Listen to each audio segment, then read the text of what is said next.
Hey, welcome to another Valley Forged. Just letting you know right off the bat, Roly Automation did not ask me to make this video. In fact, they have no idea I'm making it. I am doing it sheerly for the fact that how much I love this laser. They didn't pay me to make it, although if you use my link, it does give me some kickback and it does show Roly, that I do care. So hopefully we can keep working together in the future because I am extremely happy with what we've got going on here. I have things to make. I am in a business. I literally make laser stuff for a living. So I'm not just a channel who's like, oh, I'll do reviews every week for different lasers. I mean, I will do them. Because I do like trying new things and things can always get better. And there are things about other lasers that are better than the LaserMATIC. But as an overall machine for my small business, there is no machine I would rather have, not even close. And that's coming from experience.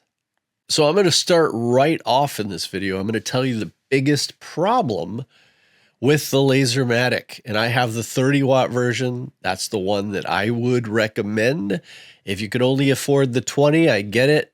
I do not recommend the 10-watt personally. And I guess I should preface this by saying I recommend this laser for the person who is doing what I am doing. And so if you want to take a look, I have a link below for my Etsy. I have a bestsellers pack out there. These are all the things that I actually make. Getting ready to do a show, and I need to make $10,000 worth of stuff to take to that show. And it's all going to be done on this machine behind me here, the LaserMATIC 30. And it is ripped through it like nobody's business. And that's really what inspired me to make this video. Is it still looks so beautiful. I'm going to be running some video. I'll show you the one that's right now is literally how the machine looks right now. And that's after making nearly $10,000 worth. Well, I've made way more stuff than that. So I have been running this thing almost constantly for 3 months, and it still looks amazing. I mean, I'm going to get to that in a minute. But as I said, the biggest problem is getting one. Is literally they are on order right now, but it looks like you should be able to get it this month if you put it in order now. And so I would encourage you to do that. Use the link below, of course. If you are doing, like what I am doing, like what most basic diode lasers do, the basically 400 millimeter by 400 millimeter diode laser. This one is pretty much going to do all of those things. It's what I, have like in my bestsellers pack, as I said. That link will be below. All of those things you can make very well on this machine. So does that mean it's for everybody? No. And we're going to get to that later in the video. So I'm not going to say, hey, this one size fits all and one laser's for everybody.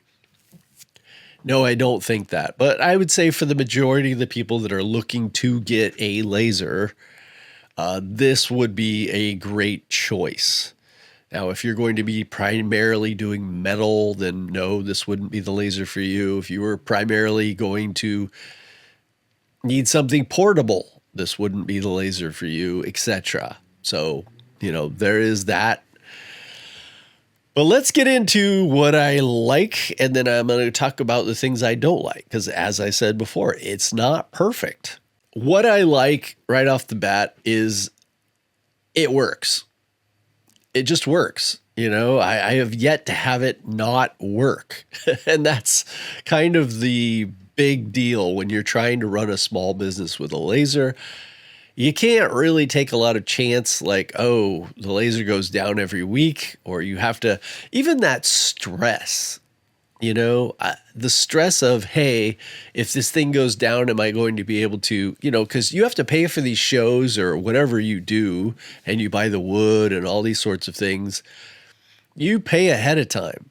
So if all of a sudden you can't make anything, you're going to be out of a lot, right? And sometimes, as this show that I'm coming up, I know that I'm going to sell $8,000 to $10,000 worth of stuff.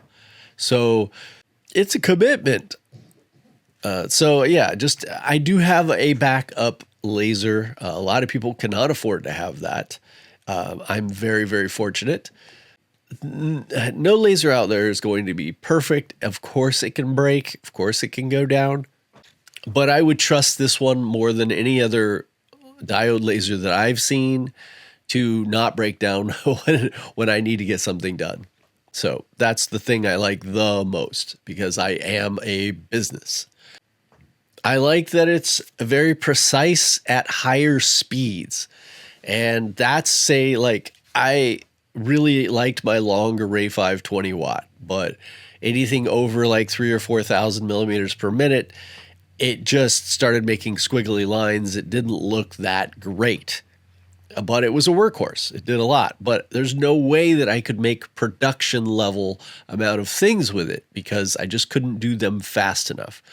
So with this one, you've got enough power. With the 30 watts, it seems to be a really nice sweet spot for me. And I can get things done very fast. It has the linear rails, and everything is just battened down really tight. So it's very precise, and I could just throw the thing in there, turn it on. It's gonna look great.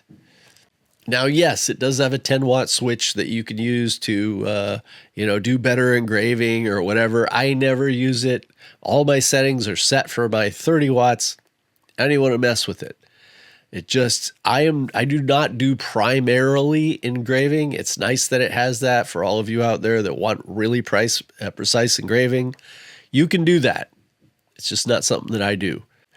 It's easy to maintain. It's easy to wipe down, and it just stays beautiful. That is above any other machine that I've ever had. That, over just a little bit amount of time of doing a lot of work, it starts to look just gross, right? And it's very difficult to keep clean. And most of the acrylics scratch really easy. They're not very thick. They start breaking up. This one, I've been able to keep it very clean, very nice looking. The power, I think, is perfect for 30 watts. I think when you get into maybe over 40 watts, you're gonna start noticing it with the engraving and things like that. This is a nice, perfect, sweet spot where it does all of the things that I sell at the current moment, and I can do them all reasonably quickly. One of the things that has really grown on me that I absolutely love about this machine is the raised honeycomb. I in my first review video, I didn't really go into it that much. I said something like, it doesn't have anything beneath the honeycomb, and people freaked out. They're like, oh, it's going to hit the table. Well, there is a metal down below on the case, which is removable if you want to do something really high. But I've never taken that off. I don't do rotary things very often. I do have the rotary, but I just don't use it. But having the honeycomb bed, and when you get a really expensive CO2 laser, it's the same type of deal where the honeycomb bed is raised and then the things fall through it and to one space, which makes it really easy to clean up. But it's more than that. You're getting less flashback. The smoke has a place to go away from your the thing that you're making, so it makes everything cleaner. The little pieces falling down. It's become one of my favorite things about this laser, and most lasers just don't have it. Most diode lasers don't have this ability, and that the honeycomb bed sits in a particular spot, so you know where it is at all times. It's not moving around. Just really, really well done there. I really like that part. I have to mention that I think it's a work of art. It's just beautiful. And that's one of those intangibles where you're just like, when you get up every day and you have to be looking at this machine and working with the same machine all day long, having it look nice, it seems like not a big deal, but it is actually a big deal. That, I enjoy working with it because it looks good. I could say the pass through, I've only used it once for, I made I used 3/4 inch plywood to make the hole for the exhaust that goes out of the back. And that's the only time I've used the pass through, but it is nice that it has it. The auto air, I think it needs to be standard on every laser. It pretty much is these days. But a lot of cheaper lasers don't have that. So I can turn on and off the air and light burn. I think that's a pretty big deal. And to make sure that you have that on whatever laser you get. Now, for the time you've all been waiting for, the things I don't like. And that hasn't really changed from my first review. The fan, that it stays on all the time. Now, this thing is working really, really hard, and it does get hot. The fan keeps it cool. So I suppose you can't really have it turn off right when you turn the machine off or right when you stop a job. But a lot of lasers will either the fan will stop right after it gets done working, or it'll cool down a little bit and then shut off. This doesn't have that. I know in, the far future, probably 6 months down the line, they'll have something like that. But as for right now, that fan stays on all the time. Because of the case, it's not the noisiest of all, but it is noticeable.